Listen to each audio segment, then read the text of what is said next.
مسعود نے پوچھا، مفتی جی، یہ پہاڑ اور میدان میں، اونچان اور نچان میں کچھ فرق ہے یا بس نظر ہی کا دھوکہ ہے؟ مفتی کہنے لگا، کمبل پوش سے کسی نے سوال کیا تھا کہ حضور، آپ کے نزدیک کفر و اسلام میں کچھ فرق ہے یا نہیں؟ تو آپ نے کہا تھا، بھائی کچھ بھی نہیں، دونوں شانیں سرکاری ہیں، اندھیرے اجالے کا سا حال ہے، سردی میں دھوپ بلی معلوم ہوتی ہے، گرمی میں چھاؤں، دن کو روشنی اچھی لگتی ہے، رات کو اندھیرا، اصل حقیقت کیا ہے اس کا کسی کو پتہ نہیں۔ عمر نے مجھ سے کہا، اوئے تلقین شاہ، تجھے یہ باتیں سمجھ میں آتی ہیں معرفت کی؟ مسعود بولا، اس کو تو بس ایک ہی بات سمجھ آتی ہے کہ زیادہ سے زیادہ روپیہ کیسے کمایا جا سکتا ہے اور کس طرح سنبھال کے رکھا جا سکتا ہے۔ عماد نے سنجیدگی سے کہا، ہاں سچ شاہ جی، آپ اس قدر لالچی اور پیسے کے پتر کیوں ہیں؟ میں نے کھسیانی ہنسی ہنس کر کہا، دراصل یہ خاصیت میرے ساتھ پیدا ہوئی تھی، اور چونکہ میں نے اسے دور کرنے کی کوشش نہیں کی، اس لیے یہ اور بھی راسخ ہوتی گئی۔ اب میں حصول زر کے چکر میں لگا رہتا ہوں۔ عمر بولا، جب تمہیں اس بات کا اتنا احساس ہے تو اس چکر سے نکل کیوں نہیں آتے؟ میں نے کہا، عمر، احساس دو طرح کا ہوتا ہے، ایک کتابی، دوسرا جذباتی۔ جب آدمی کو صرف کتابی احساس ہوتا ہے تو وہ مسئلے کا تجزیہ کر کے اسے اسی طرح چھوڑ دیتا ہے۔ جب احساس جذباتی ہو تو وہ مسئلے کو حل کرنے کی جدوجہد کرتا ہے۔ میں چونکہ حصول زر کو کتابی طور پر برا سمجھتا ہوں، جذباتی طور پر نہیں، اس لیے اس کے چکر سے نہیں نکل سکتا۔ تو تم اس کو جذباتی مسئلہ بنا کے سوچا کرو نا۔ عمر نے بھول پن سے نصیحت کی، اور میں نے اسی بھول پن سے اس کی نصیحت پر عمل کرنے کا وعدہ کر لیا۔ جس جھگی کی اوٹ میں ہم بیٹھے تھے، اس میں سے ایک آدمی 9-10 سال کی لڑکی کے ساتھ برآمد ہوا اور ہمارے پاس آ کر کھڑا ہو گیا۔ اس نے پوچھا، خدا نہ خواستہ ہم جھیل سیف الملوک دیکھنے تو نہیں جا رہے؟ ہم نے بیک آواز کہا، الحمدللہ وہیں جا رہے ہیں۔ وہ بیچارہ کچھ فکر مند سا ہو گیا اور منہ لٹکا کے بولا، پچھلے سال لاہور سے 30-35 بیبیوں کا ایک قافلہ آیا تھا، بہت خوبصورت، بہت اچھے کپڑوں والی بیبیاں، ان کے ساتھ استانیاں اور مسیں بھی تھیں، وہ بھی پیدل سیف الملوک جا رہی تھیں۔ عماد نے پوچھا، پھر آگے رستے کے بعد ایک اخروٹ کا درخت آئے گا، کچی پہاڑی پر، اس کے نیچے آپ کو ایک بڑا سا پتھر دکھائی دے گا، آدھا کالا آدھا لال۔ ایک بی بی نے، جو ان سب سے خوبصورت تھی، اس پتھر پر بیٹھ کے اپنی چپلی کا فیتا کسا اور بس وہیں ختم ہو گئی۔ عمر نے چیخ کر پوچھا، کیا ہو گئی؟ مر گئی، چھوٹی لڑکی نے جواب دیا۔ کیوں؟ عماد نے پوچھا۔ بس جی، اللہ کا حکم، جسم کا زور پڑا، خون نے گرمی کھائی، ٹھنڈی ہوا نے لپٹا مارا اور نس پھٹ گئی۔ پھر کیا جی؟ اس کو سالم جیپ کرا کے لے گئے لاہور۔ تم نے مری ہوئی دیکھی تھی؟ عمر نے پوچھا۔ نہ جی، ہم نے تو نہیں دیکھی، پہلے لوگوں سے سنا ہے۔ مفتی نے حیران ہو کر پوچھا، پہلے لوگوں سے؟ پہلے لوگ جی، جو اس جھگی میں رہتے تھے ہم سے پہلے۔ آزمی بولا، اٹھو یارو، یہ تو سب کو سالم جیپ کرا دیتے ہیں، آئندہ کوئی آدمی ملے تو اس سے بات نہ کرنا۔ وہ بولا، بالکل ٹھیک ہے جی، یہ پریوں کا علاقہ ہے، پہلے آدمی کو السلام علیکم کہو، جب تک وہ وعلیکم السلام کہہ کر جواب نہ دے اس کے ساتھ بات نہیں کرنا، وہ آدمی نہیں ہوتا، پری کا روپ ہوتا ہے۔ مفتی کہنے لگا، یار یہ پریاں اور چڑیلیں بڑی دکھی مخلوق ہیں، مجھے ان پر انسانوں سے بھی زیادہ ترس آتا ہے۔ غوث علی شاہ قلندر نے لکھا ہے کہ جس زمانے میں ہم شاہ عبدالعزیز سے پڑھتے تھے تو ایک طالب علم تھا نہایت پاکیزہ صورت اور موہنی مورت۔ اس کے پاس ایک چڑیل خوبصورت عورت کے روپ میں آیا کرتی تھی اور 2 روپے ہر رات دے جاتی تھی۔ میں نے حیران ہو کر پوچھا، 2 روپے؟ مسعود بولا، اس کمبخت کو صرف 2 روپے ہی نظر آئے، وہ خوبصورت عورت نظر نہ آئی جو ہر رات طالب علم کے پاس آتی تھی۔ مفتی بولا، سنو یارو سنو۔ وہ چڑیل خوبصورت عورت کے روپ میں تمام رات اس طالب علم کے ساتھ رہتی تھی۔ ایک رات دونوں چارپائی پر تھے اور چراغ کوئی 5-6 ہاتھ کے فاصلے پر طاق میں روشن تھا۔ طالب علم نے عام آدمی کی طرح کہا، جا چراغ گل کر دے۔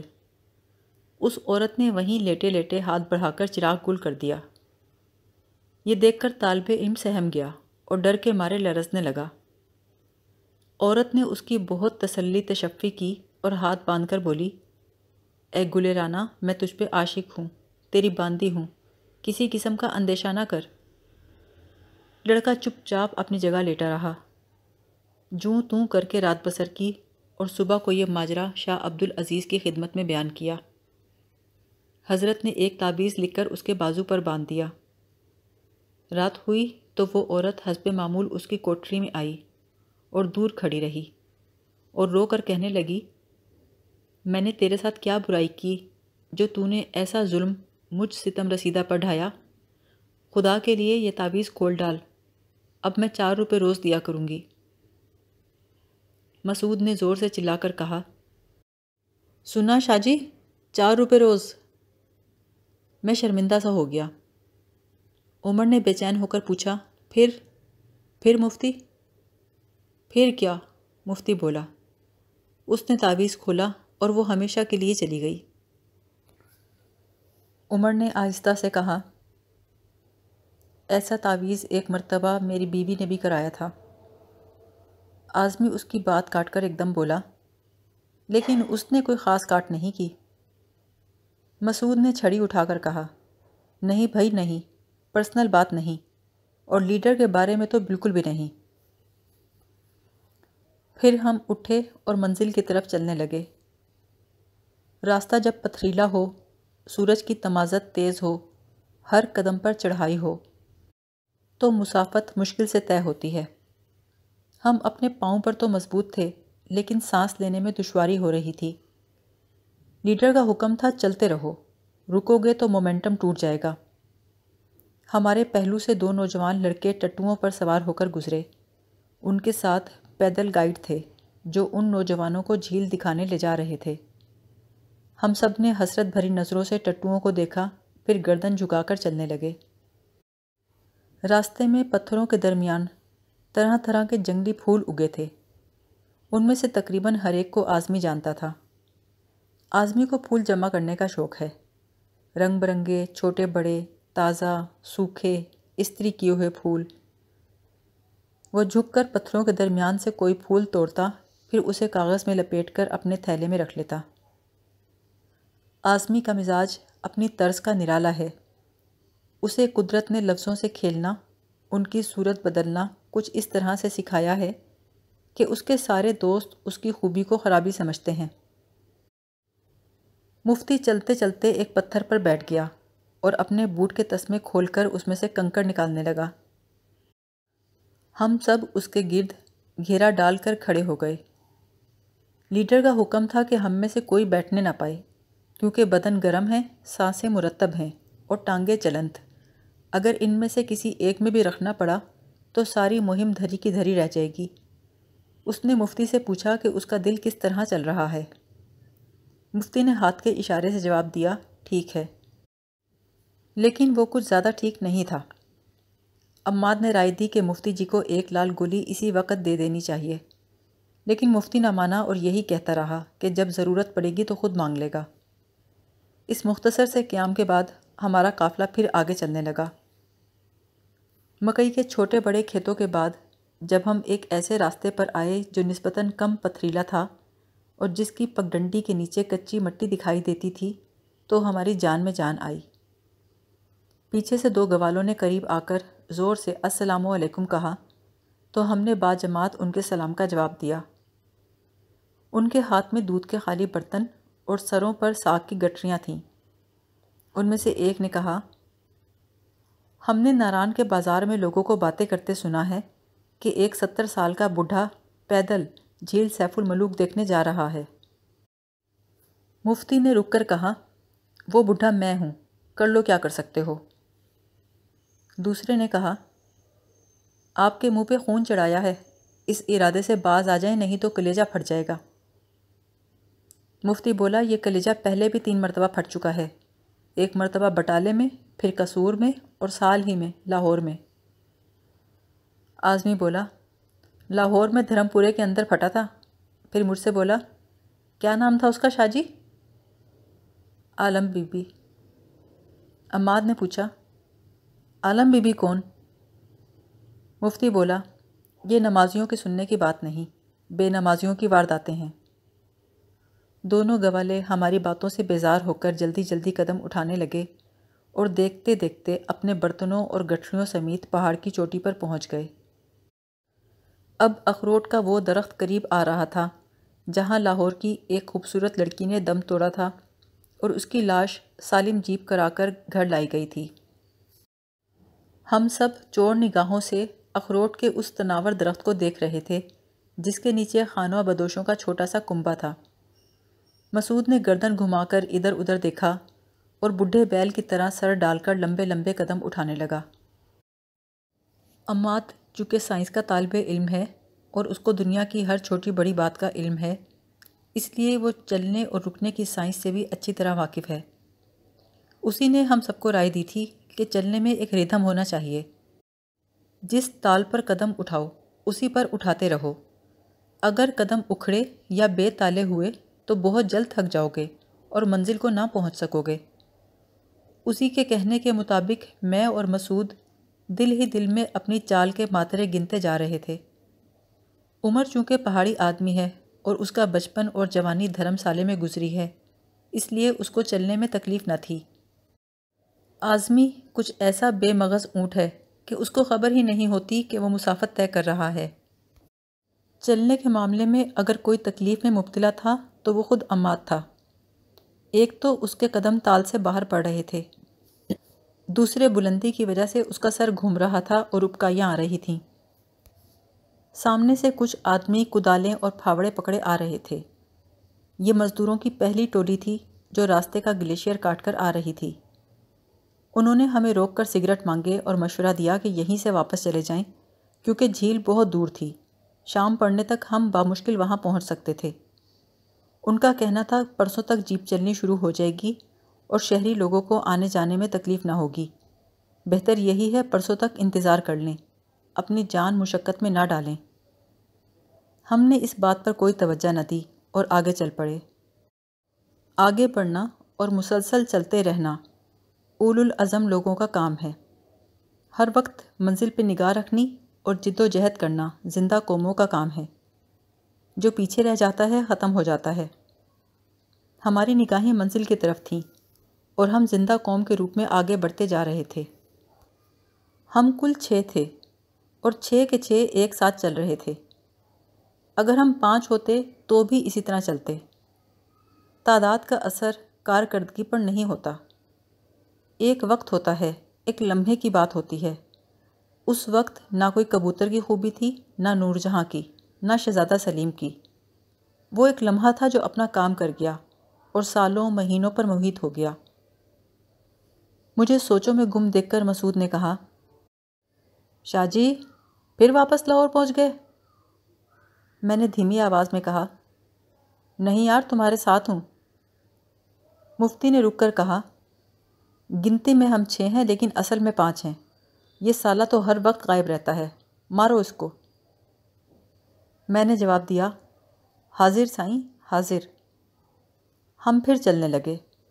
دراصل سانس پھول جانے کے باعث ہم زیادہ باتیں نہیں کر سکتے تھے اور مومنٹم پر اثر کرنے کی وجہ سے رک بھی نہیں سکتے تھے۔ دور سامنے مزدوروں کی دوسری ٹولی گلیشیئر کاٹ رہی تھی۔ ہمیں ان کے پھاوڑے اوپر اٹھتے اور نیچے گرتے صاف دکھائی دے رہے تھے۔ عمر نے کہا، عماد بتا گلیشیئر یہاں سے کتنی دور ہے؟ عماد نے ایک آنکھ میچ کر کہا، گلیشیئر یہاں سے بس ہوگا کوئی 1.5 میل دور۔ ٹھیک ہے، عمر نے تسلیم کیا اور چھوٹی ہوا میں لہرا دی۔ اعظمی نے کہا، لو شالہ لوگ کوئی شرط ہی نہیں لگائی، اس نے 1.5 میل کہا، اس نے مان لیا۔ مسعود بولا، ان دونوں میں سمجھوتا ہو گیا ہے، اب جھیل تک کوئی شرط نہیں لگائیں گے۔ ہم پھولی ہوئی سانسوں اور دکھتی ہوئی ٹانگوں کے ساتھ آگے بڑھتے رہے اور گلیشیئر قریب آنے کی بجائے ہم سے دور ہوتا رہا۔ راستہ سنسان تھا، چاروں طرف خاموشی پھیلی تھی۔ خاموشی کی ایک اپنی آواز ہوتی ہے، ایک اپنی کیفیت ہوتی ہے۔ میں نے کسی زمانے میں رات کے 1 بجے مقبرہ نور جہاں کے باہر 5 منٹ کی خاموشی ریکارڈ کی تھی، پھر آدھی رات کو سمن آباد گراؤنڈ کی خاموشی ریکارڈ کی تھی، پھر چولستان میں آدھی رات کا سناٹا ریکارڈ کیا تھا۔ یہ تینوں ریکارڈنگز میرے پاس موجود ہیں اور میں نے انہیں کئی لوگوں کو سنوایا ہے۔ ایک جگہ کی خاموشی دوسری جگہ سے مختلف ہے۔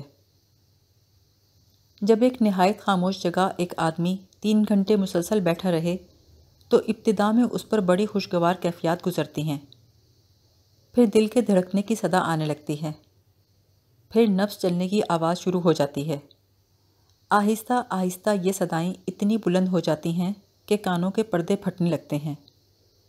اتنی اونچی آوازیں آدمی سے برداشت نہیں ہوتیں اور وہ مضطرب ہو کر سناٹے سے باہر نکلنے کی کوشش کرتا ہے اور ان آوازوں میں پناہ ڈھونڈتا ہے جو اس کے معمول میں داخل ہوتی ہیں۔